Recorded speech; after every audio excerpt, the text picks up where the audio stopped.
What's going on, Georgia Tech fans, man? Time to react, obviously, to the bowl game. Again, I was not there. I was super busy this past weekend. But I went back. I want to give you a thorough, in-depth review. I went back and watched the entire game twice. Okay, I watched the entire game twice. I want to give my biggest takeaways from this game. Now, one, let me start off by saying the officiating was terrible. I think I have to start there, right?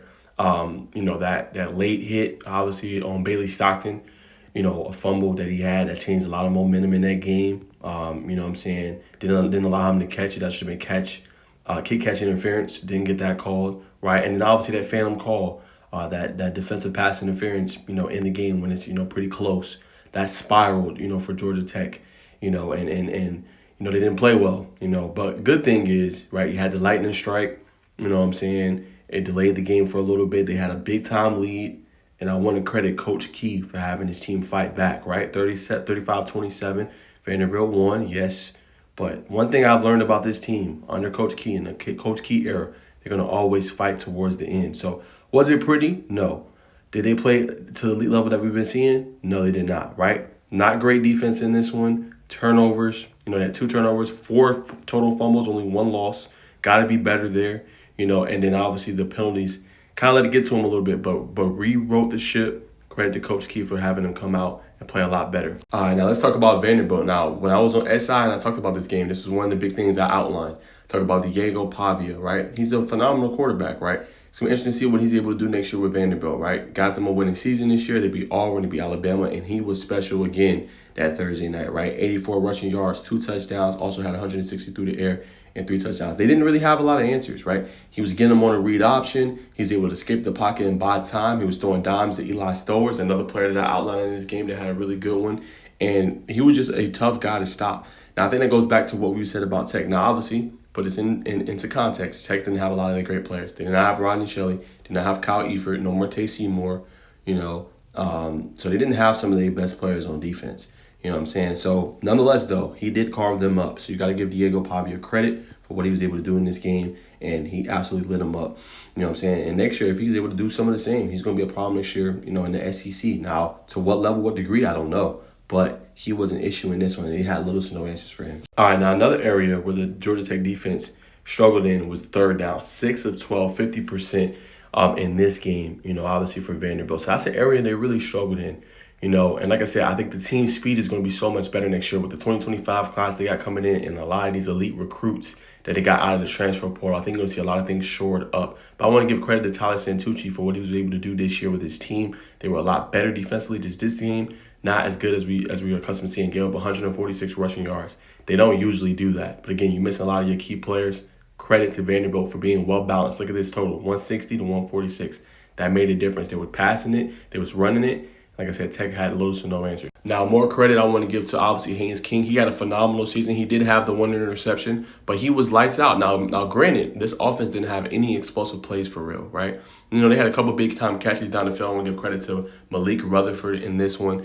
But when Jamal Haynes is your second-best receiver with 5 catches and 32 yards and a touchdown, I think that says a lot. And I want to give credit to him as well offensively for what he was able to do. Usually, when he rushes for over 100 or this offense carves up a defense with their rushing, I think they had like 190 or close to that, they usually win the game. You know what I'm saying? That wasn't the case, obviously. But Jamal Haynes, one of my other big takeaways is this running game is going to be explosive next year, right? When you bring back Jamal Haynes, get him fully healthy, right? Obviously, he dealt with some knickknacks this year, and he bring in a Malachi Hosey in there with a Chad Alexander, Anthony Carey, Traylon Maddox.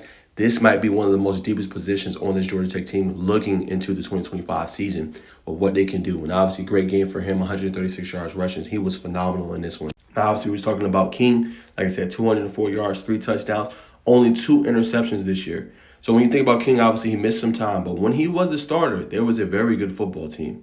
They always competed. They always was there down the stretch. So now, like I said, you got one of the best quarterback rooms coming back with him and Philo. But he played pretty good. I thought he put his body on the line as well in this one and continued to, come up with big-time plays for them, whether that was extending plays, stepping up in the pocket, finding receivers. That's going to be interesting to see what he's able to do next year. Now, the concerning part is the wide receiver. Now, this does not really apply to Malik Rutherford. Again, 29th consecutive game with a catch. But they got to find explosive plays, especially going into 2025. They did not have that in this game. And let's think about it. When I talked about things to outline going into this matchup, I said this Vanderbilt defense, they gave up like 530-plus yards to Tennessee, right over 30-plus points. So this defense was susceptible. Would like them to take more advantage, but they need more explosive plays. So Abdul Jahan is not going to be back next year. You're going to have Malik Rutherford. Chase Lane's gone. We'll see what happens with Avery Boyd. But you got some good receivers coming in, right? Dean Patterson, Eric Winters, a 2025 class is coming in. So it's going to be interesting to see who can step up. And I really liked, he was highly graded in this game as well, Isaiah Kenyon. I want to give him a shout out in this one as well. He was highly graded in this one. I want to see the step that he takes forward. And also shout out to Bailey Stockton. He had a 2-yard touchdown reception in this one. But the receiving core is going to be a position to watch because you lose so much. You lose the explosiveness of Eric Singleton Jr. Who's going to make up for that? Obviously, the true number one is going to be Malik Rutherford. But you got to find some other guys that can help him out. That's going to be the key question. What other receiver is going to be in there to help him out, especially with guys leaving in the portal and graduating? And then last thing I wanted to hit on, obviously 35-13 lead. I talked about a little bit on the onslaught. Just great passes from Pavia. He obviously found Quincy Skinner. We talked about the Stowers pass earlier, but a great job, like I said. All in all, that's my thoughts, man. I thought, again, show some great fight. Not the best win, but again, you finish off winning record, second consecutive year, first time since 2013, 2014. Your team so resolved. You got to see some of the young players get to play in. Ethan McKinney looked pretty good. Overall, another player I outlined that's going to likely be in that left tackle spot unless something changes. And you got to see what your team was made of, against the SEC team. So credit Vanderbilt, credit Diego Pavia. Big win for them. But I thought overall Georgia Tech did a good job showing fight. And then some optimism going into next year. Like I said, I talked about the running back room, which I think will be one of the deepest ones. Quarterback room is also elite. Defensively, got to get faster. You know what I'm saying? And I think they've done that. They've addressed that in the portal. Addressed that with this 2025 class. So that's going to be the position to kind of watch going forward. That's my biggest position, defensively. How much better can they get? Really good unit under defensive coordinator Tyler Santucci. He's coming back another year. How much more improved can they improve from the year prior? That's going to be the big key. And how do they move around that secondary, which will be key. Some of them got picked on a little bit in this game. But Amari Harvey coming back another year. You're going to have obviously Clayton Powell-Lee. He'll be back another year. Kyle Eford will be back. Shelley. But how will they rotate some of those young guys and those transfer portal guys?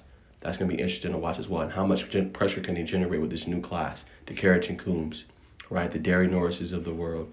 Guys that got in the portal, the Braden Manleys, the guys like that, Ronald Triplets. Like, can they create that pressure and make it a little bit easier for their back end? And how good and athletic can the linebackers be when they're playing against superior tight ends and slot guys that can crush them over the middle? We'll find out. But nonetheless, man, that's my thoughts. That's my reaction. Watch the game. And I think Georgia Tech has a bright future, but it's going to be important that they build from this loss going forward, erase it from their minds, build into the spring, have a good spring going into the summer, and then build, and they'll have their first game against Colorado, man. So can't wait. Should be a lot of fun, man, but that is my reaction. Georgia Tech loses to Vanderbilt 35-27.